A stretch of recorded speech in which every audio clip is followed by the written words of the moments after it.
You're listening to Three Kitchens Podcast, hosted by home cooks Erin Walker and Heather Dyer. We're on a mission to inspire you to try something new. Let's all learn to cook better and eat great food.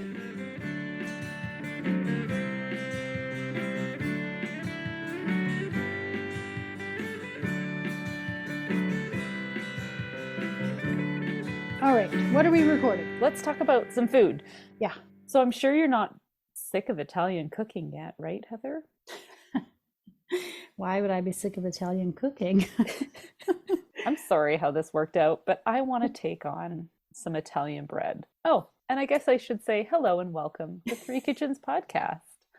My name is Erin. I am one of your co-hosts, and I am joined by Heather Dyer. Hello. And Heather just came back from Italy. You could have written this book, Heather, A Cook's Tour of Italy. Is it a home cook's tour?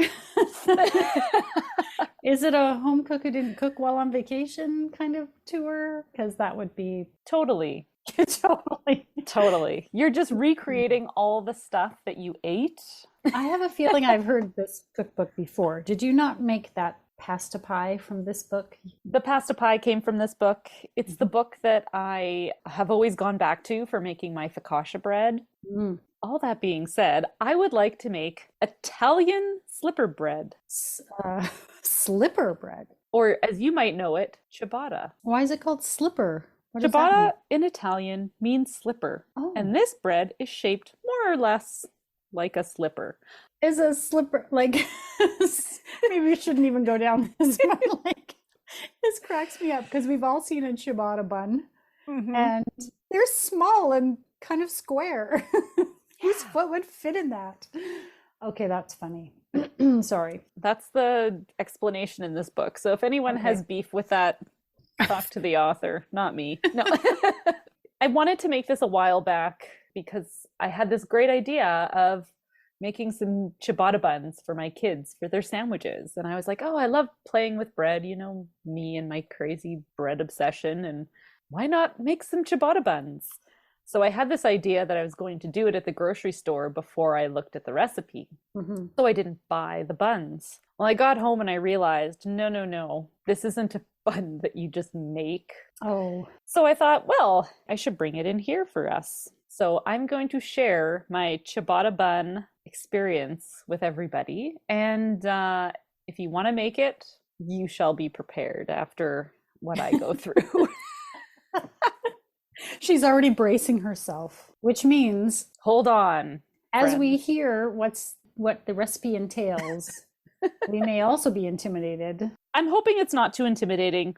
The thing that's going to take time is that you actually make a starter before you make the dough. Like a sourdough kind of thing? Like a sourdough type thing. But for this starter, in brackets, it says biga, B-I-G-A. So I think it's a specific type of starter that is used. And it has yeast, sugar, water, flour, and some olive oil. You mix it up and then you let it rise for 6 to 24 hours. Oh, that's random. I was going to say, like, who decided to put timing on that one? And this thing will triple in volume and be sticky and wet when it's ready. So it's kind of like making a sourdough starter. Right. Yeast starter, I guess. Is that what it is? This is the step that I was like, nope, stopping right here, not doing it. But if I've got this as my goal and my plan for like the week, I think it's totally doable. The starter will make a little over 2 cups. Use what you need and cover the remainder in the refrigerator for up to 3 days. Only 3 days. You're going to be doing this again within 3 days for a second batch? Why not? Well, hey, maybe the starter part is the onerous bit of work. Not that it's onerous, but you know, that's the thing that takes a little bit of planning. But once you've got it, once you've got it in your fridge, it might be easy to whip up a second batch. Yeah, make a batch of dough, make your buns fresh, wait a few days after everyone eats them, and make another. I guess. Let's go with that. All right, so once you've got your starter, you're going to make your dough.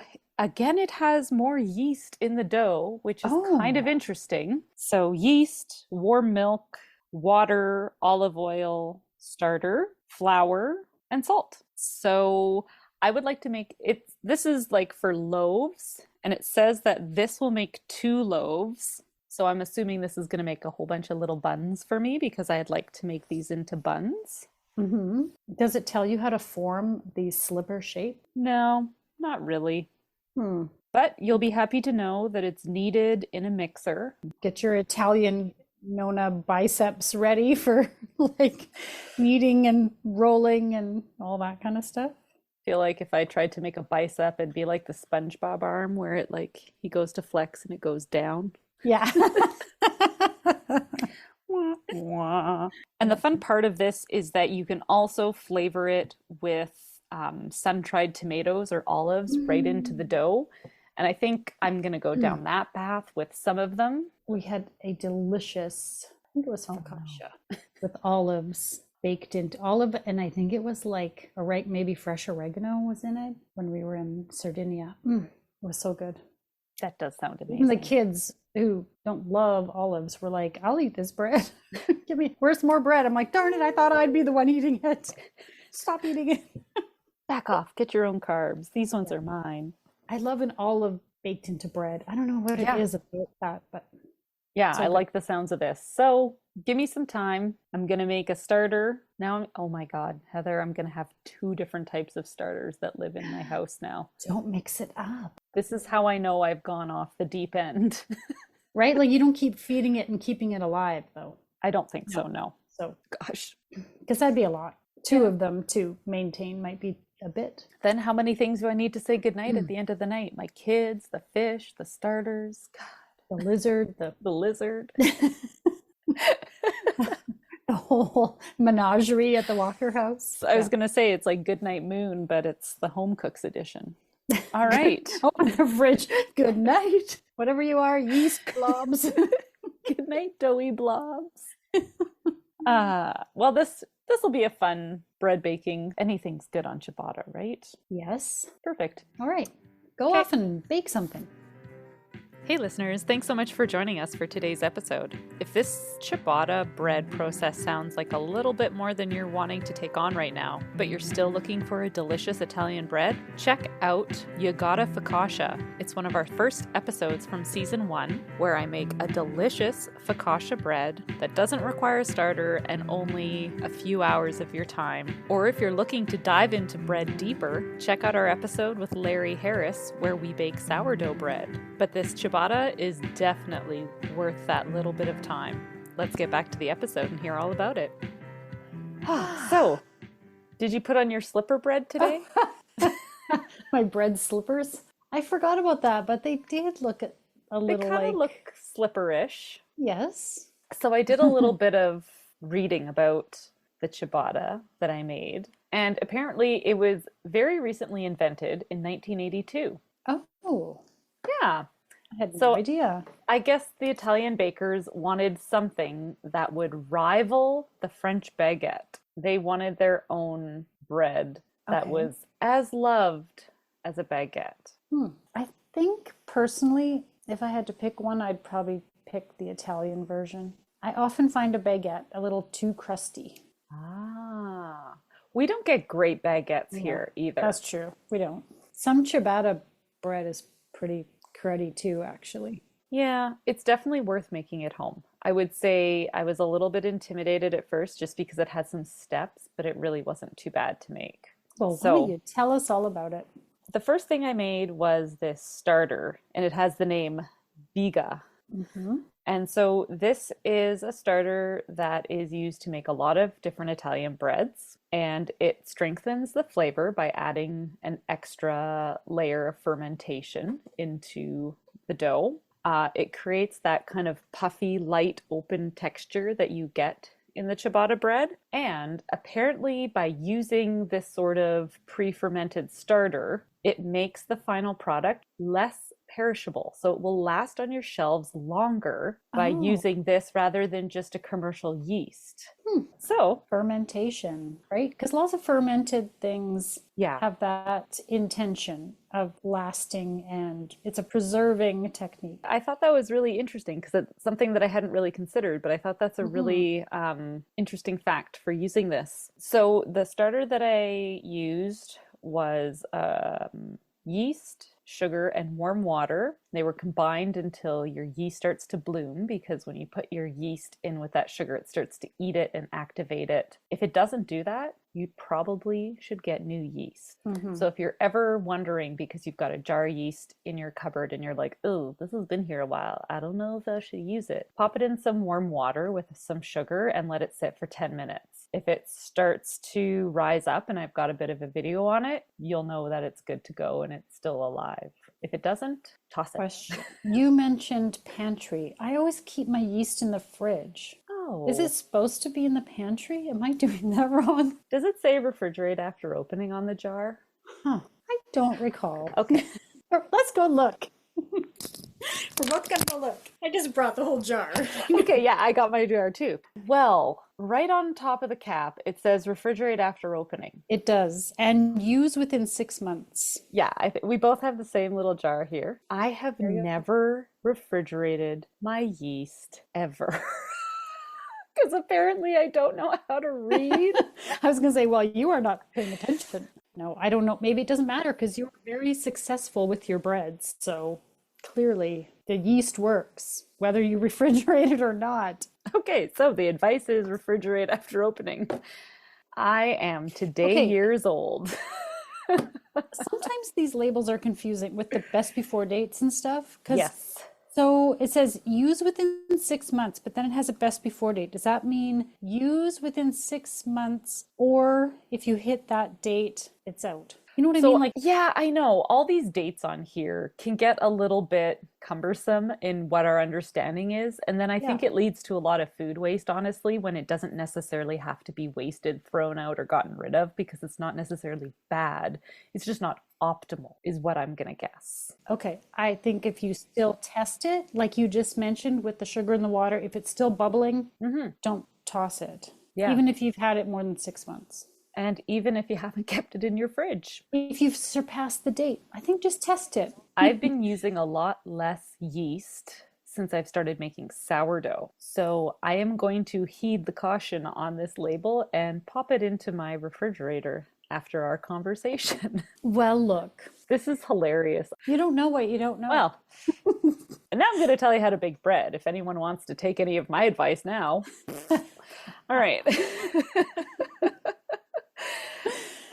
Okay, so once my yeast got all happy and excited, I added another cup of water and flour to this starter or biga that I had in a bowl, and I just whisked that baby together. It became a very wet glob of, I wouldn't even call it dough, it was more like a batter. Oh, okay. And so coat a bowl, a separate bowl, in olive oil, and then put your starter into that olive oil coated bowl so that as it rises over it sat overnight. So the next morning, like 16, 18 hours, something like that. So as it sits, it gets all like frothy and bubbly, and it's all blah, blah, blah, blah. The starter itself almost triples in volume. And it is a really sticky, wet, gooey dough. The next day when I went to make my dough, you're going to add, again, your active dry yeast into 3 tablespoons of warm milk, and again, let it activate. So now you're using a second set of yeast, which is interesting. Okay. And I thought, that's strange. But then I looked up a whole bunch of other recipes for ciabatta, and that was consistent throughout all of it. So you've got your fermented yeast and you've got your fresh yeast, I guess, that goes into this dough. And so again, put it into a mixing bowl. And I used the one on my stand mixer because I used my stand mixer to combine everything, because this recipe recommended it. And I would strongly recommend that you don't do this by hand. Because it's a squishy? Oh my gosh. This is a very wet, sticky, high moisture dough. Oh, interesting. Okay, so I've got my yeast activated in my milk, and then I add water, oil, a cup of the starter, my biga. So this recipe here makes 2 cups of biga, more or less. And so you can make 2 batches of dough with this. I just chose to make 2 batches of dough right away, so back to back. So you add your water, oil, your starter, and you mix this all around as you combine flour and salt in a separate bowl. And then you put that flour and salt mixture into your mixer and you let it knead the dough for a couple minutes. Okay. This dough is sticky. So I went and did some rough calculations to find out sort of the baker's percentages on things.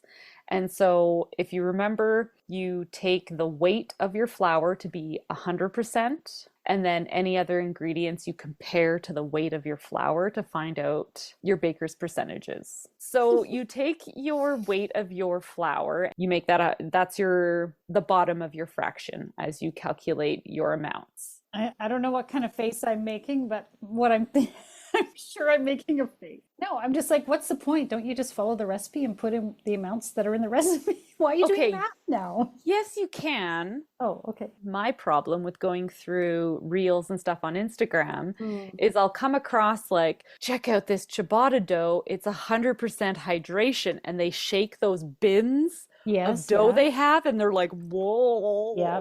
I wanted to know what the hydration was in my dough that I made because they only gave me the amounts, so I had to calculate the baker's percentages so that I could share this with you because that was important to me.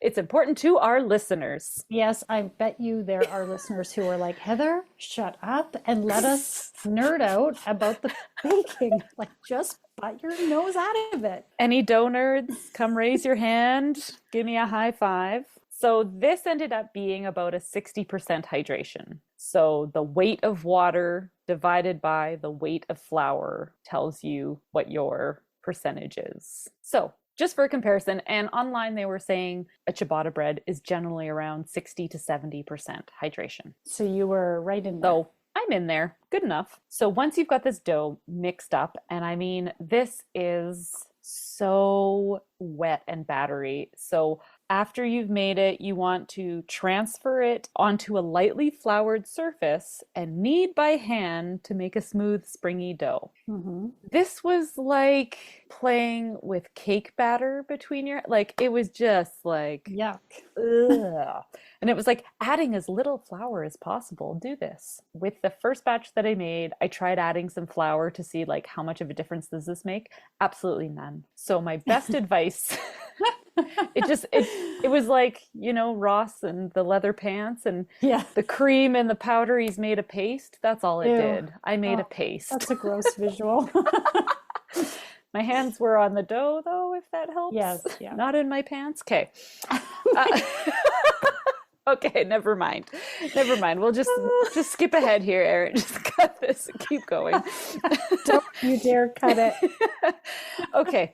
What I've learned is when dough is really sticky like this, you've got two options. You can oil your hands and put some oil on your surface to kind of work the dough a little bit, or you can just wet your hands with water. So your preference. After you've got this ball of springy dough, you put it in an oiled bowl, you cover it with a moist kitchen towel, and you let this rise for an hour and 15 minutes. And you can only imagine after you've let a moist, sticky dough sit, it's moister and stickier. And did it rise? Oh, it did. It gets kind of big and bubbly and So then I was like, okay, I'm going to oil my hands to work with this dough. So I put a bit of oil on the counter. I scraped this dough out of its container. I cut it into 2 pieces that I then cut into 8 pieces and formed into little buns. And I kind of did this just by like, because the dough is so stretchy and wet, I just like picked up the middle of the bun and folded it back on itself. So like both sides kind of tucked in. And then I pressed it down and then I transferred it onto a piece of parchment. So I did this with 8 pieces and then you let it sit for another 2 hours. It says under a moist kitchen towel. And I was like, I'm going to end up with dough all over my towel, not in a million years. So I oiled the tops of them and then put wax paper down and then a towel and it still stuck. This stuff was just sticky. So 2 hours, you preheat your oven to 425, bake them for about 20 minutes, and then they're done.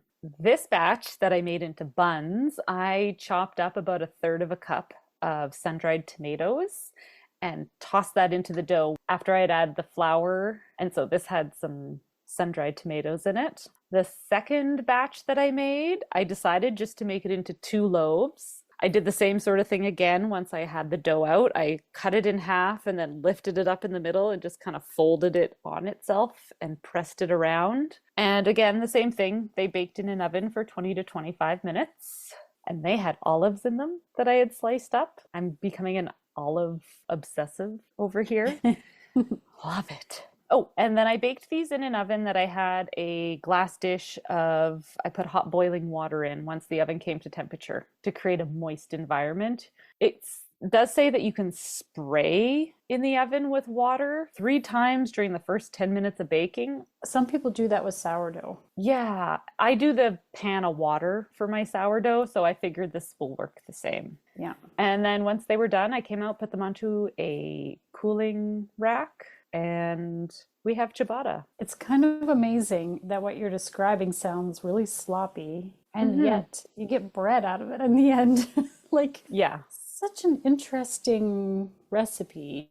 It makes you a little bit uncomfortable to work with, I think, just because this dough is so unhandleable. Yeah. But I think because I've had the experience of working with sourdough, so I'm getting more comfortable with working with these stickier doughs.